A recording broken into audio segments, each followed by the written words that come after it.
कुछ लोग यज्ञ के पक्ष में हैं, कुछ लोग यज्ञ के विरोध में हैं। इस संसार में मैं साधारण लोगों की बात नहीं कर रहा, मैं उन लोगों की बात कर रहा हूँ जो सिद्ध अवस्था में हैं, जिन्होंने प्राप्ति कर ली, जिनको परमात्मा की प्राप्ति हो गई। तो एक जो कहते हैं कि यज्ञ का कोई लाभ नहीं होता, यज्ञ हमें करना ही नहीं चाहिए, ये कोई रास्ता नहीं है, उनका तर्क अपनी जगह ठीक है। लेकिन कुछ लोग दूसरे जो पक्ष में हैं वो कहते हैं यज्ञ से वायु शुद्ध होती है, वाइब्रेशन चेंज हो जाती है और जो नकारात्मक ऊर्जाएं वो दूर होती हैं। यज्ञ से सुख और समृद्धि की प्राप्ति होती है। तो ये दो पक्ष हो गए। दोनों पक्षों की जब आप तालमेल मिलाओगे तो दोनों अपनी अपनी जगह ठीक है। लेकिन यज्ञ का अपना महत्व है। जो यज्ञ की रचना की गई ब्रह्मा जी के द्वारा,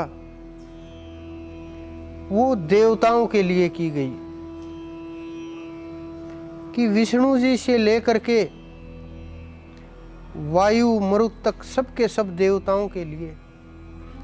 आप देखो कभी यज्ञ की गहराई में जा करके, अश्विनी कुमारों से लेकर के और जो रुद्र का भाग होता है वो भी दिया जाता है, सबका अपना अपना भाग दिया जाता है।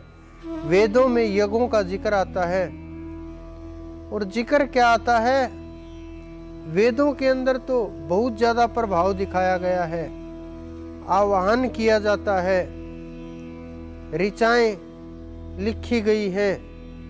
गीता में भी भगवान श्री कृष्ण ने कहा है, सह यज्ञा प्रजा श्रेष्ठवा पुरोवाच प्रजापति अनेन परशिविष्य दौमेश वो अस्ति वष्ट काम दुखे।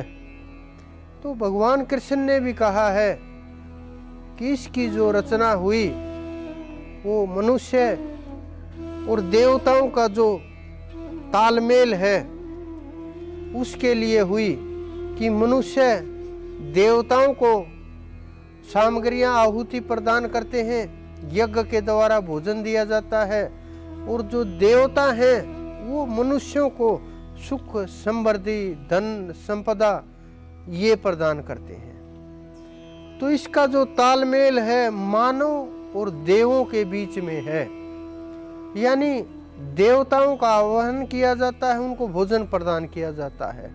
ये समझो ये लेना और देना है। एक हाथ से आप दोगे, दूसरे हाथ से वो लौटा देंगे। यज्ञ का ये काम है। उसमें सात्विक तरीका भी होता है कि सात्विक प्रकार से लिया जाए, राजसिक भी होता है, तामसिक भी होता है। वो अलग अलग प्रकार से किया जाता है। लेकिन जो सात्विक होता है वो श्रेष्ठ होता है। देवता आपको आशीर्वाद देते हैं, लेकिन ये नहीं कि इसके द्वारा, केवल मात्र यज्ञ के द्वारा, बिना सुमरण के। यज्ञ भक्ति का एक हिस्सा हो सकता है, पार्ट, लेकिन पूर्ण भक्ति नहीं। पूरी जो भक्ति है वो नाम के द्वारा, ध्यान के द्वारा, सुमरण के द्वारा, समाधि के द्वारा और गुरु के दिखाए मार्ग के द्वारा ही परमात्मा तक जाना संभव है। यज्ञ अच्छा है, करना चाहिए, लेकिन अगर आपको कोई इच्छा है, देवताओं से कोई मांगना है, आपको कोई वस्तु प्राप्त करनी है, जैसे धन संपत्ति संतान या और जो भी कामनाएं आपको अच्छी लगे, जो भी कामनाएं आपके मन में हों, ये सब यज्ञों से प्राप्त की जा सकती है।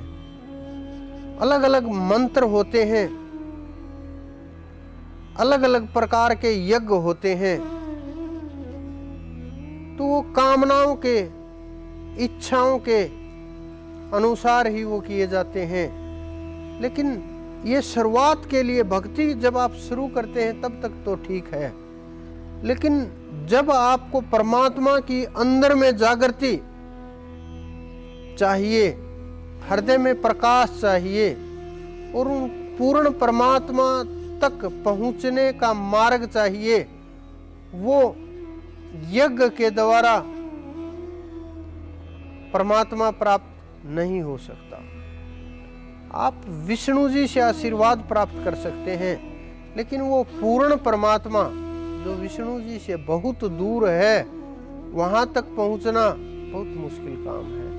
यज्ञ करो सांसारिक इच्छाओं के लिए, देवताओं को संतुष्ट करने के लिए, अपने लोभ लालच के लिए और वायु को शुद्ध करने के लिए, नकारात्मक ऊर्जाओं को दूर करने के लिए, लेकिन ध्यान करो परमात्मा की प्राप्ति के लिए, वहां तक पहुंचने के लिए, मोक्ष के लिए, जन्म मरण के बंधन को काटने के लिए और इन सब चीजों से दूर जाने के लिए और लोकांतर से परे जाने के लिए, तो उस परे जो तत्व है उसी की साधना करनी चाहिए।